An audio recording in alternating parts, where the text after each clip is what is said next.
And good afternoon from the New York Center for Foreign Policy Affairs.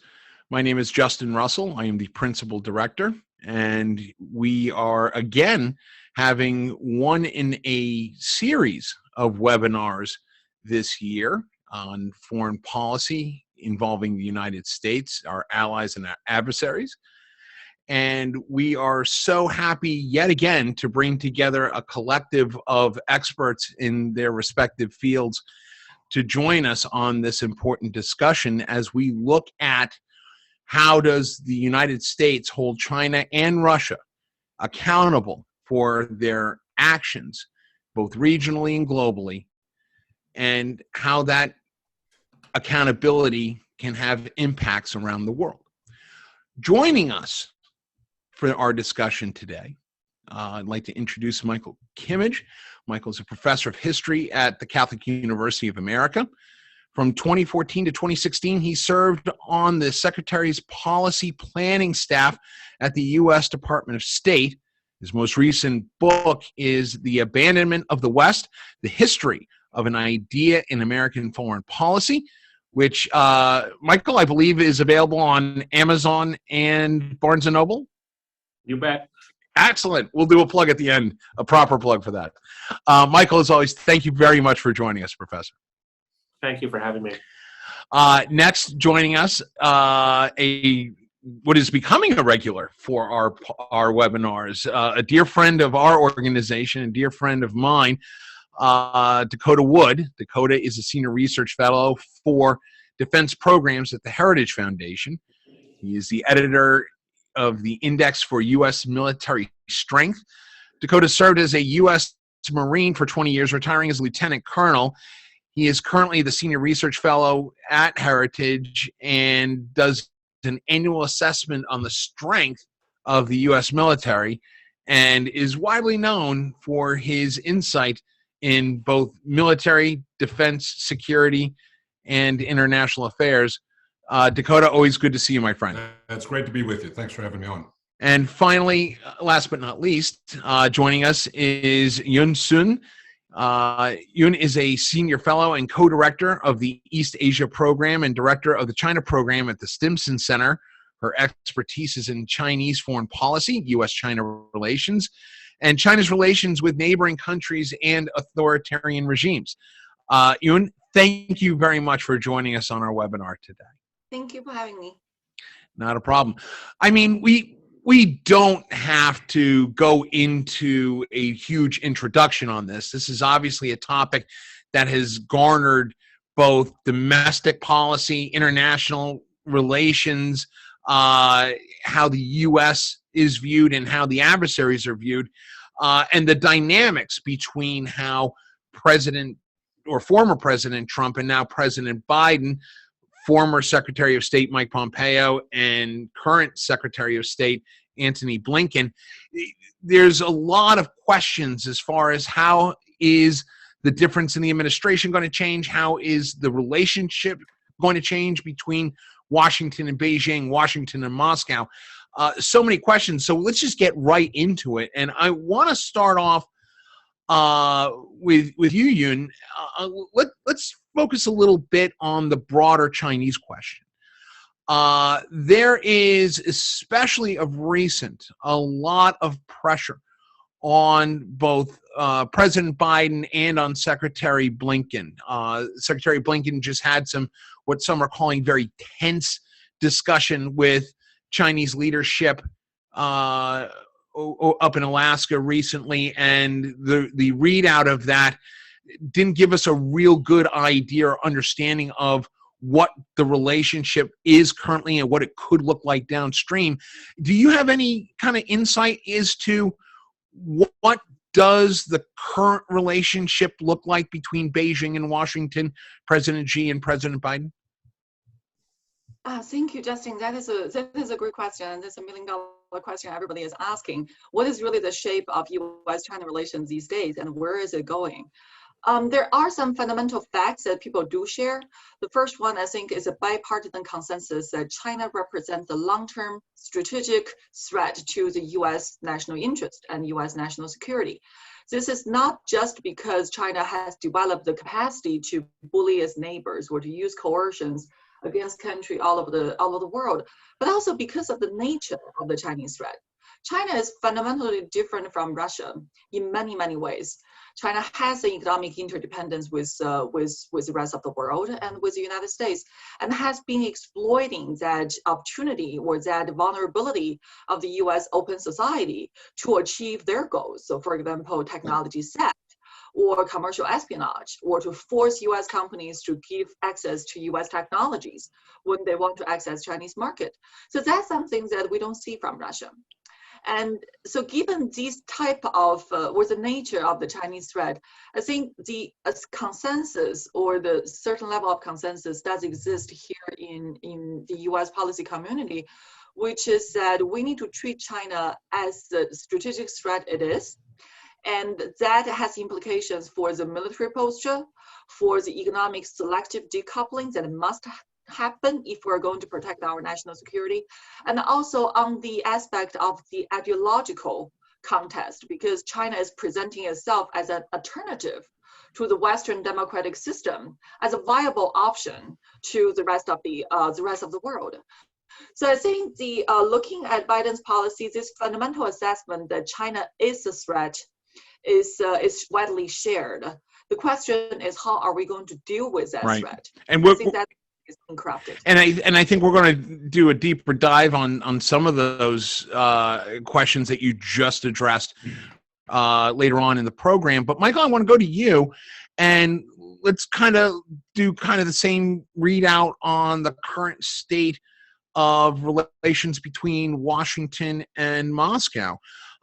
We do know that there has been some dialogue between Biden and Putin, but it's been scarce. The readouts, much like the Chinese readouts, have not been very clear. And there's obviously a different dynamic between how Trump-Pompeo foreign policy team versus a Biden-Blinken foreign policy team are going to interact with Moscow. Where does this currently sit, and how strained is the relationship between then Trump administration, now Biden administration? I think the relationship is quite strained. In some ways, you could begin to answer your question, Justin, with contradictions in the Trump administration and contradictions in the Biden administration. In the Trump administration, you had a level of rhetoric coming mostly from President Trump about the potential for cooperation, a certain tone of admiration that President Trump had for Vladimir Putin, and often as a sort of hypothetical statement, wouldn't it be good if we had decent relations with Russia? At the same time, with the Trump administration, you had the policy reality of a sharper stance toward Russia than you saw under President Obama. So sanctions increased. 2 countries were welcomed into NATO under Trump's watch, and maybe most importantly, he sent lethal weapons to Ukraine, which is something that the Obama administration didn't do. So there was a contradiction there between some of the rhetoric and some of the policy reality. You have, with the Biden administration, no warm rhetoric toward either Putin or the Kremlin. The rhetoric is pretty sharp, but one of the first administration acts was to renew the New START treaty between Russia and the United States. So on the nuclear sort of non-proliferation level, there's a bit of dialogue, but you've seen a pretty sharp downtick in relations even in the few months that President Biden has been in office. Of course, most conspicuously, you have the killer comment. Right. And at the moment, it seems to be that Russia is sort of boosting its military presence in eastern Ukraine, which could be, political theater, or could be a sign of a very hot summer to come. Dakota, we've seen this unique kabuki dance, for lack of a better term, going on between Moscow and Russia, going on between Beijing, between Moscow and Washington, and Beijing and Washington. We've seen pressure points come up in the idea of, let's say, Hong Kong and the pressures that are going on with the freedom protests in that region. We also see the as Michael pointed out, the killer comments and the rhetoric coming out regarding Russia. Is there an expectation from our allies, both in NATO and outside of NATO? Let's take, for example, those involved with the ANZUS treaty organizations in the South Pacific. Is there an expectation that the rhetoric and the kind of old school style is better for our foreign policy or worse for our foreign policy versus the kind of Wild West show that we saw with the Trump administration? Well, I think that, I appreciated the comments from Yoon and from Michael, in that it illustrates the sustained importance of diplomacy, right? Across time and across relationships. So you have to have that diplomatic dialogue. When you don't, then really bad things can happen, right? But where I tend to focus my work is in the rhetoric reality gap. So, we hear what people say from capitals and from their ambassadors and from foreign policy teams and all, right? And they can be saying lots of good things, or they can be saying lots of, very baiting and threatening sorts of things. But then there's the reality on the ground. So you have to compare what are the statements being said and what do you actually see unfolding. And that pertains both to competitors and partners and allies, right? So when we look at words, even as we've been discussing China here, is China a competitor? Is it a threat? Is it a challenger? Is it an adversary? I mean, these all have meanings, right? And that same thing can be applied to Russia. The interconnectedness between economies, as Yoon has pointed out, much different with China and the US and much of the Western world than it is with Russia. And yet we see the actual behavior and the realities on the ground. For example, China is Germany's largest trading partner. It's the single largest trading partner for the European Union. Germany is quickly becoming critically dependent on Russia for energy. So when the Nord Stream 2 pipeline for natural gas is completed, it's going to make it even more difficult for Germany to take a very tough stance against Moscow, or what Vladimir Putin is wanting to do. You see the reality on the ground of China, how they are rapidly growing their naval fleet, and how that naval fleet is pushing out much, much further from China's coastline into the South China Sea, the Indian Ocean, even forays into the Mediterranean. So if people aren't angling for some kind of a fractious contest, why are they investing so heavily in long-range missiles, precision strike, architectures, naval power, constantly flying and sailing into the airspace and sea space of countries like northern NATO countries for Russia and Taiwan? You see the reality on the ground in Hong Kong by China. So I think in this diplomatic effort on the part of Washington, what one says on the campaign trail comes into really stark reality of what your competitors and partners are even doing. And the reason I keep saying partners is NATO is a big deal, right? Right. Our partners in the South Pacific and in Western Pacific are a big deal. But when you look at the reality of their defense expenditures, what they can actually do to buttress or back up their diplomatic rhetoric, there's a huge gap between those two. And the Biden team is just going to have to deal with that. I want to touch on something that Dakota was talking about, because it seems that when we talk about U.S.-Russian relations, and Michael, I'm going to want to talk to you about the Russian side of this in a second, but when we talk about the relationship between Washington and Moscow, it is traditionally that military adversarial, whereas the relationship between Washington and Beijing has a multitude of dynamics that are odd. We see there's a term that government contractors use that it's called competimates, where you're friends on one side, but your competitors on the other. Is China truly a competitor? And the reason why I ask that question, because we look at Huawei is bad, but Foxconn is good. We look at TikTok is bad, but we look at a company like SoftBank is good. There just doesn't seem to be a coalescing kind of antagonism with Beijing that there is with, like, let's say, Moscow. Am I off track on that, or is that accurate?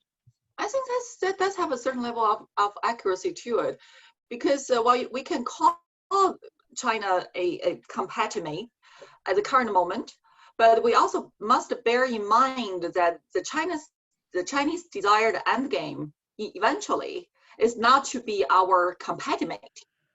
It's the displacement of the United States as a sole superpower in the world. So when we bear that in mind and look at China's different actions, yes, there is a different multitude of these bilateral relations, and you could say that China is fundamentally different from Russia. The Russian style is more direct, and while China more likely uses indirect coercion to get what it wants. And we could say that, well, there is an economic interdependence between US and China.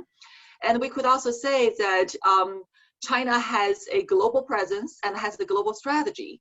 Well, Russia might have that ambition, but its capability has been significantly mitigated in recent years because of its economy and because of the international isolation. So I think when we take all those factors into consideration and evaluate what kind of threat that China really represents in the end, we must bear in mind that, well, the Chinese end game is the displacement of the United States. And I think that's fundamentally different from the end game that Russia is seeking. I don't think Russia is trying to displace the US at all. Michael, do you agree with that statement? I mean, I go back, as we all do, to the days of mutually assured destruction and the days of glasnost leading to the warming and leading to all these different treaties. But even today, we still see that direct adversarial relationship between Russia and the U.S. I guess the question is that type of dynamic, is that type of military-based sword wielding dialogue, rhetoric, whatever we want to call it, is that sustainable in today's day and age with an intertwined global community, an intertwined global economy? Can the Russians win that fight, or do they think they can? I frankly don't know what the Russian endgame is, and they may not have one. They like to improvise, so I won't start there, but let me make a couple of points in response to both what you say, Justin, and what you just said a moment ago about U.S.-Chinese relations. And the first is that United States doesn't have the dependence on Russia that it has on China. The economic relations, they exist between the U.S. and Russia, but they're minimal, and certainly in terms of the U.S. national debt, there's no connection to Russia there. So in that sense, the U.S. is just freer. So if it sees Russia as an enemy, it can call it an enemy and sort of travel down that path. I think that's structurally much more difficult with China, even if the fact of the animosity is there. The dependence that the U.S. has is a limitation on U.S. policy. But exactly as Yoon said, Russia's conduct in the world is different.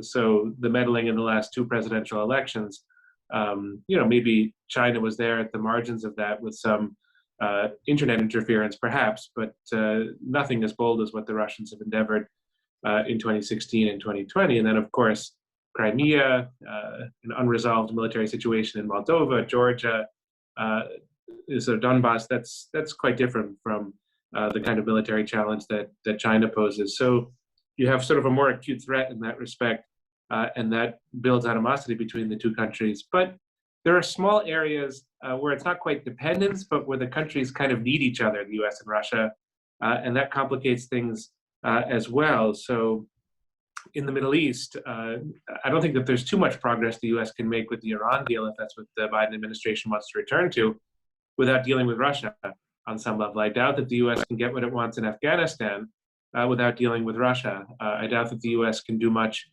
in Syria and Libya without dealing with Russia again. So that's one area where just being an adversary of Russia is not going to help very much. And then on other Biden administration agendas, climate change and these things, Russia was recently invited to the climate conference that the Biden administration is organizing. So there you see the kind of independence that you're asking about, Justin, and that's less with Russia, but it's there.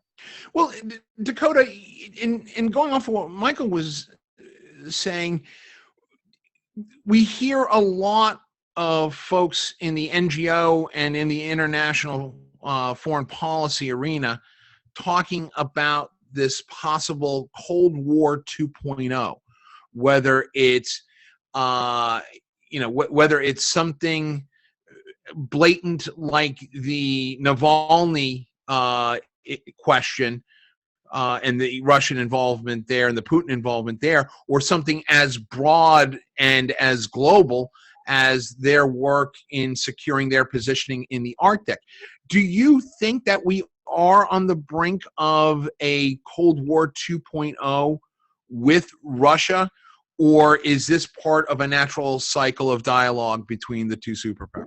Well, what's the adage? History doesn't repeat, but it rhymes. So Cold War 2.0 is a handy reference, to a long-standing or a long-running competition between two systems, So right. In that sense, yeah, I guess. I mean, there are great differences in political model, how the government relates to the population, certainly national interest, geostrategic interests, and who wants to be on top, right, of that pile. So when you consider China presents a 1.4 billion person market.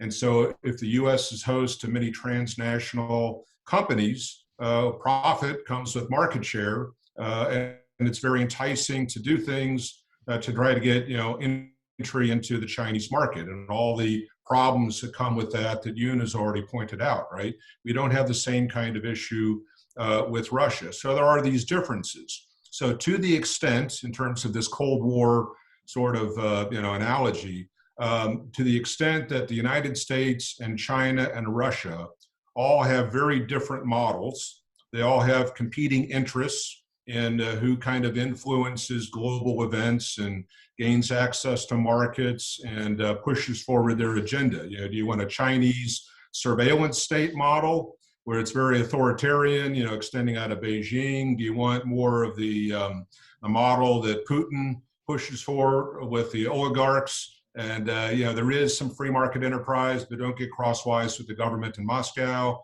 Or do you want the American Western model, which is kind of chaotic, but that's the consequence of having, freedom and individual choice and personal liberties and those sorts of things. So these competing models in this very interconnected, globalized world, you can't dismiss them. I mean, they will continue to be there. So for the United States, we have to be very aware of who we are and what we're trying to accomplish and where we are not willing to compromise. So for example, if you're willing to send billions and billions and billions of dollars to the Chinese economy, right, doesn't that strengthen the ability of China to do what it's increasingly doing, right?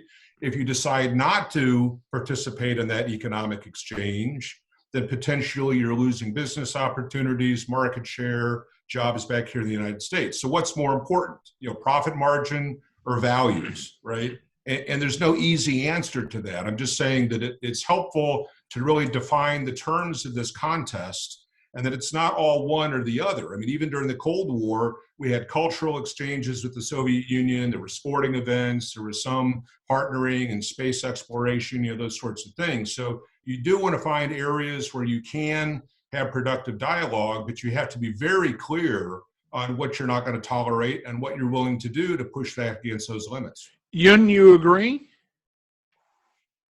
I very much agree with Dakota because we are looking at difficult choices. From a national security point of view, it makes perfect sense for U.S. to try to decouple with China from all these economic linkages that we have and all the advantages that China has developed because China has a state-dominated model. I think a lot of people don't quite understand that. When we interact with Chinese companies, we assume that these are just commercial business dealings. But in China, the reality is completely reversed because these companies' behaviors are dictated by the government. And when, for example, I think the concern is fully justified when the Chinese government demands Huawei to surrender the data about their users. Although Huawei says we're a private company, we're not going to do that. Anyone who works on China knows that they have to do that. Mm-hmm. Because according to Chinese law, they have that responsibility to Chinese government. But that does raise a question for the U.S. business interests. that China represents such a huge market and companies are not willing to abandon that market. So between national security and our vulnerability and the economic interest, we have to make a tough choice. Well, let me interrupt real quick on that one, Yoon, and I want to ask you this question because, we talked about the old school mutually assured destruction that we saw with the nuclear Cold War between Moscow and Russia and Moscow and Washington. Is there an economic mutually assured destruction possibility between Beijing and Washington? Are we so tied into each other, financially, that it doesn't make sense for China to unseat the U.S. or to beat us down enough to the impact of their own economy? Well, I think the nature of the mutually assured destruction in the nuclear field is fundamentally different from the economic relationship that we're discussing among countries. Right. Because it could sever their economic ties and it will hurt. It will hurt in terms of the domestic GDP per capita or the profit margin of our companies, but it's not going to destroy the country. So in that sense, I don't think these two are really comparable, but it does suggest that to sever the ties, even selective decoupling, the cost and the pain will be felt and carried by some. Michael, do you agree? In terms of mutually assured destruction, I do agree. I wanted to just go back for a moment and speak to your Cold War question. Yeah, please. And to connect it to Russia, because I think if you make a historical comparison, you can see that it's both better and worse at the moment than the Cold War was. On the level of diplomacy, it's worse. I can't think of a 10, 12-year period in the Cold War where there was almost no contact between the heads of state, Soviet Union, and the US. That's what we've had. It's not since 2011 that you have a proper meeting between the Russian and American presidents. What we've done in the last 5, 6, 7 years is on both sides grind down most of our diplomatic ties and connections. I would argue to the mutual detriment of both countries, but nevertheless, the process is very clear. We just sort of continue expelling diplomats, and that's something without precedent in the Cold War. On the other hand, where it's better than the Cold War, the situation now is that there's no need for global proxy wars. And the US does not approach Belarus or Ukraine and say, in some zero-sum fashion, how can we destroy Russian influence there? Whereas if you go back to the Cold War, that was the problem that the US faced at every turn, was right. How can we compete against the sort of communist side? In that sense, both American and Russian options are a lot more flexible, and that gives me cause for a certain amount of optimism that they can manage their tensions. Michael, following up on that, is Russia pushing the envelope? Either, I mean, unintentionally isn't the right word, but is Russia pushing the envelope when it comes to the involvement in Syria, the mercenaries that are being sent into places like Libya, Yemen even? Are we seeing Russia just trying to see what they can get away with? And a second question to that is, when we do impose sanctions on Moscow for those actions, are they effective and are they a deterrent? So pushing the envelope, perhaps. I mean, I think Russia is just returning to what it's been in the Middle East for 200 years. It's been a power in the Middle East for a very long time. There was a brief hiatus in the 1990s when the country was too weak to act on those interests, and it's sort of back where it's always been. In terms of expense and military cost, it's pretty minimal for Russia. I don't think it's it's pushing the envelope in terms of challenging the status quo, but it's not unsustainable or difficult to Russia, which helps me with the answer to your second question. I don't think sanctions that we can levy will make any difference whatsoever. I think that they are very pleased with how they've conducted themselves in Syria and see their Middle East policy as a kind of success of Russian diplomacy. We might see it differently, but I think we have too little leverage to get them to change gears on those actions. Dakota, I mean, off of that point, are sanctions, whether it's with Russia or with China, are they basically diplomatic jazz hands? Well, I mean, anybody in government at high levels has to look at the full range of tools or mechanisms you have to register pleasure or displeasure, right? But those tools have to be effective, though. Yeah, they do. So, it depends on who you're targeting and what their tolerance for pain is. So when you impose a sanction, is it against an entity like a company or a governmental body, or is it a person, right? And then how long are they willing to tolerate? They don't have access to whatever, a trade agreement, or they can't travel, or whatever that might be. So from their perspective, is what they're trying to accomplish more important than whatever the financial pain is that you're trying to impose to shape or change their behavior? And this is it's a day-to-day decision process on how bad is bad. So sanctions are one tool. Certainly, the Trump administration tried to use tariffs, imposing additional costs on Chinese goods flowing into the United States. There was a lot of pushback on that, because if you want to buy something from China, it has a tariff applied. Aren't you really imposing a tax, on the American consumer that wants to buy that thing? So there are domestic considerations to consider, the considerations on the target that you're trying to influence, and then other people who are involved. So, for example, if you want to employ some kind of sanction having to do with Nord Stream 2 pipeline, okay, you're going to say that any company that is involved in the engineering fee associated with that gets some kind of financial penalty, right? Well, that's affecting the economies of the other countries that are involved. So how much do you want to punish Germany, for example, that they are participating in this project with Russia? Well, Germany is a NATO ally. It's a very important staging place for U.S. military power. So, where does this pain spread, and who are the actors that it affects? And I think in our diplomatic corps and amongst the national security advisors for a president, they have to juggle all of these things. And it could be a day-to-day sort of decision-making process where, how is Angela Merkel responding? And she's going to have to judge her own viability, leading Germany, given the domestic situation in Germany. Are jobs important? Energy policy important? Germany's relationship with Russia, is that more important than whether or not Washington, D.C. is ticked off because they've got this energy arrangement, right? So again, there's no clear, easy answer here. It's something that has to be managed on a case-by-case basis, given the people involved, the economic interests involved, and what your opportunities are at any given point in time.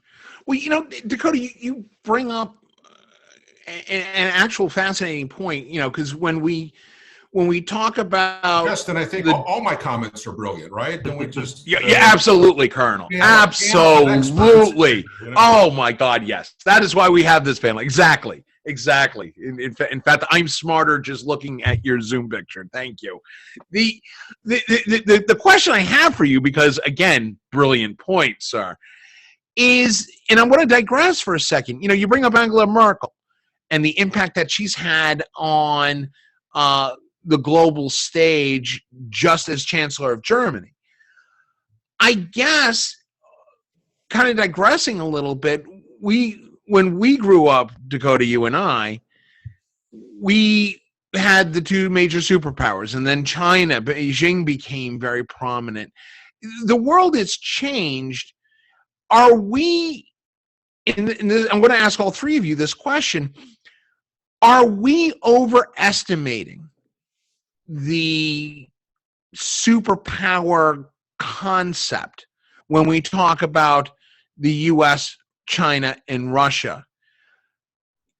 Dakota, I'll start with you since you kind of triggered the question. Yeah, well, it's all relative, right? So the United States as a power, is it massive, super? Well, who are you comparing it to? Guatemala, Canada, China, right? So it's all relative, and it's all relative to your particular interests. The United States has global interests.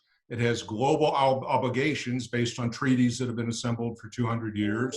And it certainly doesn't want to get pushed out of any kind of market sector, right? It doesn't want to have to ask China for permission, even in a tacit way, to conduct business with South Korea or Japan or the Philippines or Taiwan or anybody else, right? So in terms of power, economic power and military power, yes, I think the superpower construct is still very much an issue. But what we aren't accounting for here in this discussion is, how are these major powers aligned with friends or partners? So the much more aggressive and authoritarian China acts, do you really think that Vietnam or the Philippines or Australia wants to join that team, right? Right. How is Russia behaving? How is the United States behaving? So when I look at, from a military standpoint, it's great to have friends. We always want to work in concert with allies. But then the question comes, what can my friends and allies actually do? So Great Britain, the United Kingdom, real quick, is undergoing a massive restructuring of their military capability. The entire British military, Royal Navy, Royal Air Force, Royal Marines, and Army, in totality is smaller than the United States Marine Corps alone. Right. So if we had to go somewhere and do something, they've got no projecting capability. In the Cold War, West Germany alone had 5,000 main battle tanks. Today, the totality of Germany has fewer than 300, right? Hold that thought, because I want to come back to that, Dakota. I do want to come back to that, because that brings up an interesting question. But I want to go to Yun and Michael on this. Yun, going back to are we overestimating the concept of the superpowers in today's day and age, I guess? That's a great question. And I think the superpower status is sort of addictive. So we might be overestimating it, but we still enjoy it, and we don't want to give it up. So I think taking that into consideration, that has tremendous implication for the policy making and our mindset today, because it might be overestimated, but we still love it nevertheless. So when we look at the competition between US and China, I think the Chinese also aspire to the superpower status, although their definition is quite different from ours. When you look at what the Chinese want, they are not necessarily interested in the Western democracy. They want deference, most importantly, deference from countries on issues that China says we see as important. And that covers a whole list of issues from Chinese domestic politics to Taiwan to China's global economic presence. And the Chinese bottom line is also, at least for this stage, is still relatively limited compared to ours, because their global power projection capability is still not there. And China is mostly asserting its position and flexing its muscle in its own neighborhood. Is it going to try to do the same for the rest of the world? Probably down the road, but we're not seeing that so far. And the implication is, I think the more important issue is, what should we do? If we do acknowledge that the superpower concept is overrated, and we also acknowledge that, well, US power seems to be on decline, relatively speaking, because in the absolute terms, US is still the superpower, right? But what is the implication? What should we do? Do we fold, knowing that, well, we are declining, we are having a weaker comprehensive national power compared to China? So do we already plan for a graceful exit? Or do we define our red lines and define our strategic resolve and develop the capability to defend them? I think that's a more important question. Thank you. No, Michael, same question to you.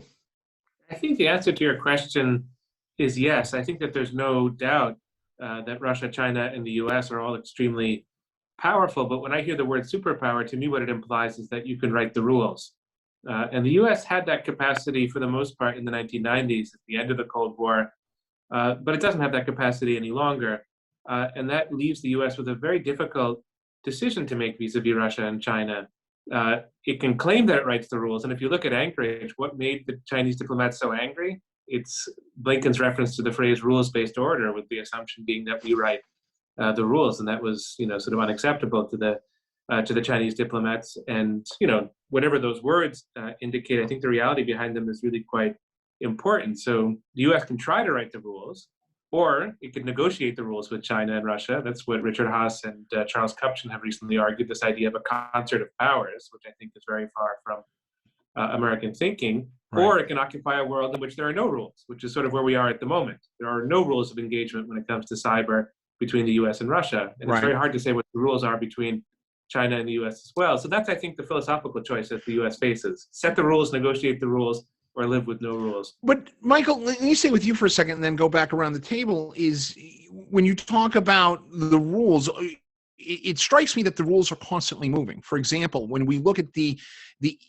economic influence in a market like Africa, China definitely has eaten our lunch here in the United States as far as the amount of capital investment, the ability to be influential in an entire continent. We look at Russia, the same thing, where we see Russia in the Arctic, understanding the fact that the Arctic is going to be a major shipping route, is going to have contact with a large, vast number of the international trade in economic product. I guess the question is, when we talk about rules, are the rules so constantly changing that, I guess, can the U.S. be flexible enough to ask for rules-based order? I mean, I think that the really crucial area of your question is less the economic than the military. I mean, China is eating Russia's lunch in Central Asia when it comes to economics, maybe not so much in terms of military power. And I don't think for the last 20 years, or even going back to the 1980s, as China began to emerge as an economic power, I don't think the economics of that were so disturbing to the US until maybe very recently. But I think where things are quite terrifying, if we're speaking about rules, are where those areas where military conflict, true military conflict, could emerge. And you have the cyber domain, where there's lots of competition and lots of potential for harm, and that could bleed over into a real military conflict. Or you could localize the problem to a place like Belarus. I mean, what happens this summer if the protests continue, Lukashenko falls, Russia moves in militarily? What kind of engagement is there going to be between Russia and the West, if any, about that? And if there's no engagement, what's the likelihood of a military, sort of circumstance, mistake, World War I type scenario occurring? It's not minimal. Right. And so that's the danger of the no rules. But I would emphasize the military over the economic. Ewan, you're nodding your head in agreement. You concur with that thought? Yes, and I'd like to introduce another dimension, which is ideological.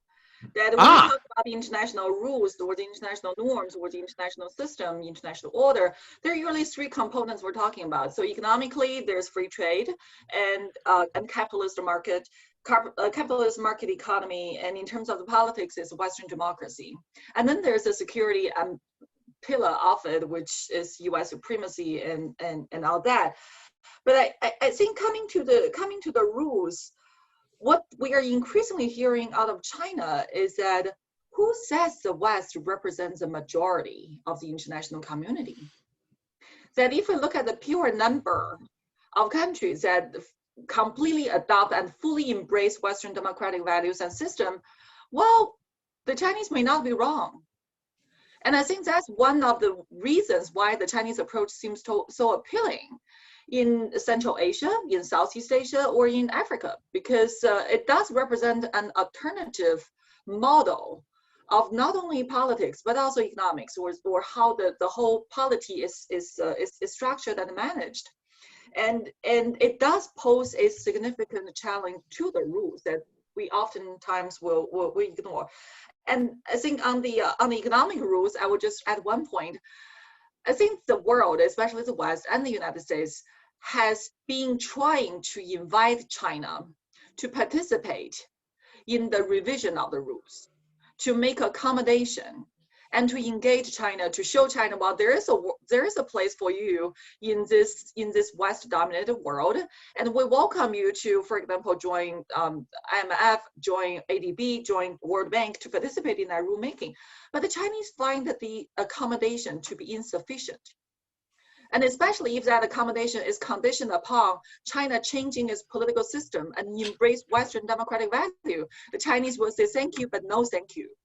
We're going to start our alternative institutions and alternative rules instead of adopting yours. Thank you. Dakota, I think you've got some brilliant insight on this question as well. Yeah, my brilliant insight is to agree with Yoon. So, no, I mean, she's absolutely right. I mean, who could disagree that when you look at countries, how many are authoritarian or autocratic or, ruled by a small group or a single person for a long period of time? And so this very authoritarian model that the Chinese have developed, where it is kind of a command capitalist sort of system, is very appealing to many different countries. Now, I have heard from many colleagues that even given the penetration of China into Africa, it's almost better for the United States, because once you've done business with the Chinese, the Americans look a heck of a lot better, you know. So maybe we just stay out and let the Chinese. They always come back. That does, right?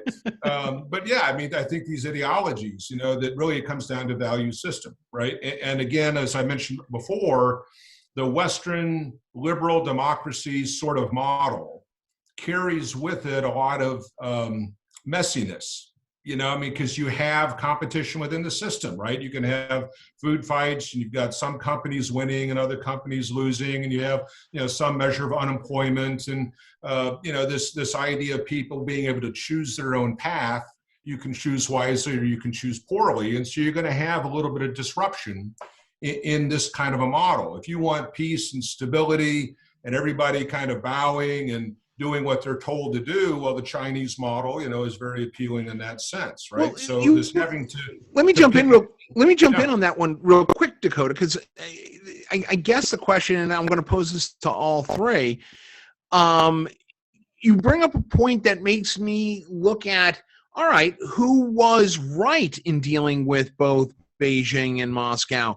Is it the shoot from the hip kind of foreign policy that we saw with the Trump-Pompeo team, or is there a which would play to the autocrats, or is there a soft power mentality that we see in the traditional institutional mindset of Biden and Blinken? Yeah, well, which one is better? I would disagree with your characterization. It wasn't so much shoot from the hip. It was, look, we're going to draw a line, and we're not going to put up with this nonsense anymore, right? So if you're dealing with a schoolyard bully and you try to play nice in the soft power, the bully will always push the limits and try to get as much as he or she can get, right? So who's the bully in this case? Who's the bully in this steps case? up and says, no, I'm not going to tolerate it anymore. Well, when you do that, you are inviting friction, right? Or some kind of conflict. Because if I draw a line and you decide to continue to push back that line, now it's on me. Do I give way or do I push back? And so this drawing a line and pushing back always carries friction. So even going back to the Cold War, when you had Warsaw Pact forces lined up against NATO forces, in the East and West Germany and other parts, there was always the potential, right, for something going very bad very quickly. And so it really then emphasized the importance of diplomacy and these positive outreaches and those sorts of things, right? I think a problem we're dealing with today is the Cold War might as well have occurred in the 15th century, right? I mean, it's just so long ago, and no major country would ever go to war with another major country because we're so interrelated in terms of these economic structures, right? So this idea that something very bad could go very wrong very quickly, I don't think resonates with a lot of people. And so if you have a very aggressive expansionist economic power like China, they're going to take advantage of that.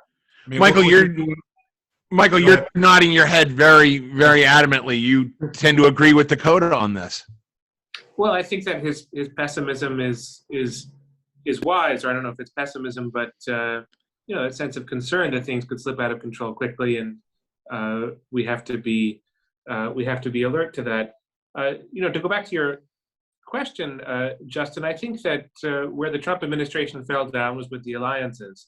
That was especially the case in Europe, but South Korea and a few other instances in Asia, I think the Trump administration could just have done better.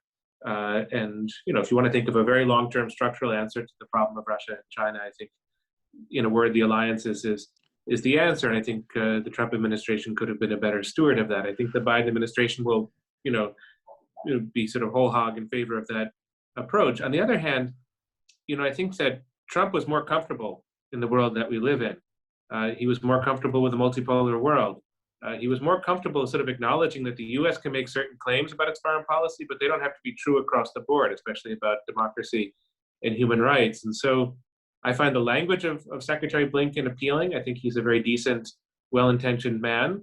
I don't know how he can make good on a lot of the human rights claims that he's making at the moment. So the question is, where can the U.S. align its language with its with its most plausible policies. And there, I think, you know, it will take us years to figure out how the Biden administration does, but I have my concerns. You know I was coming to you on this because Michael just brought up a good point, is the language that Secretary Blinken brings up as it relates to human rights and our international foreign policy, particularly as it deals with, in this case, Beijing. There are some that believe that Secretary Blinken, to paraphrase, is writing checks that his foreign diplomacy tactics can't cash.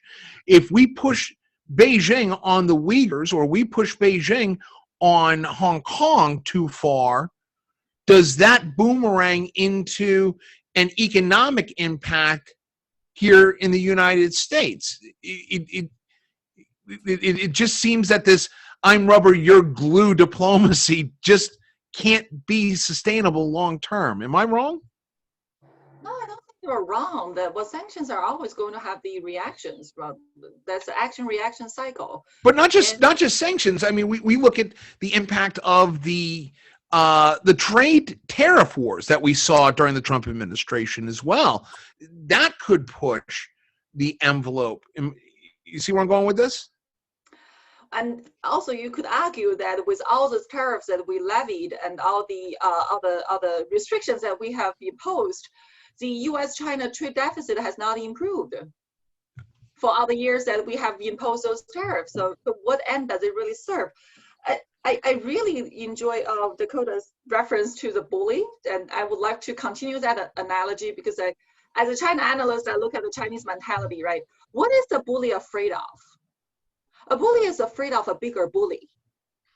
And that's what China felt it encountered when President Trump was in office. That the Chinese felt, well, for this many years, 4 decades of engagement, we have been dealing with Washington, a group of gentlemen who try to talk to us into engagement and to try to embrace Western values. And we were able to play our game and try to delay and conquer. And suddenly there's Trump who's calling a spade, and China was called out. So I think from that perspective, if you look at the effectiveness of the policy, I could say that Trump's policy has been quite effective in making the Chinese realize that, well, the US is not getting serious about China being the national security threat. But if the criteria to evaluate that effectiveness is whether China's behavior has been changed, I think that's a very different story, because the counter argument could be made that, well, none of the predecessors of President Trump changed China's behavior either. So why are we saying that Trump's policy has been a failure? So I would say that coming again to all these policy questions and all these policies that we have had on China, if the goal is to make China feel the pain, it was pretty successful. And there is this sense in China that now with the Biden administration, there's a group of gentlemen again, and gentlemen welcomes negotiation, and it's gentlemen's agreement to talk. So I think that the reason that the Chinese felt that they have weathered the storm of Trump presidency, and now they're embracing a new era of probably playing the negotiation game with the United States has restarted. All of a sudden, I'm starting to think to myself, Jim Baker looks like a genius for his soft power tactics. Bring back Jim Baker mentality in all of this. We've got 5 minutes left. I don't think we're going to have enough time to go to audience questions, and I apologize. This has been a fascinating discussion. But I have just one big question for the last few minutes while we're here. And I'll start with you, then to Michael, then to Dakota, is we've got a new administration. They're literally less than 100 days in.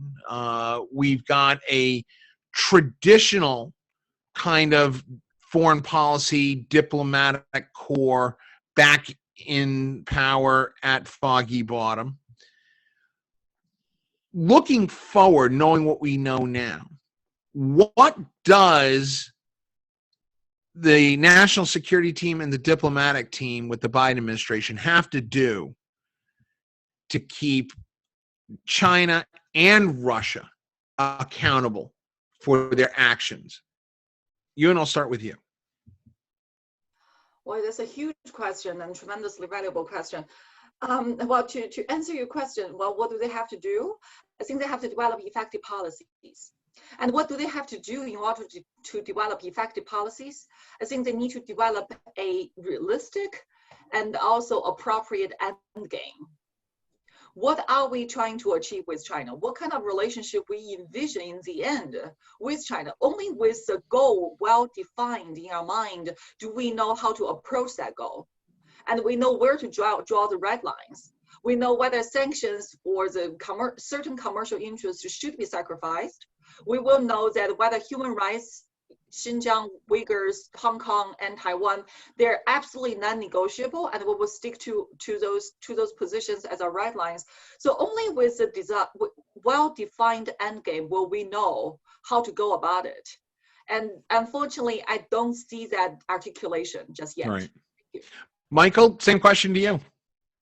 So 3 things I would emphasize. The first is domestic political renewal. I don't think American foreign policy is going to work unless we get this country on a sort of more stable footing. There's one issue that we haven't discussed in this past hour, and that's China's handling of the corona crisis. But they've in many ways China has shown more state competence than the West has.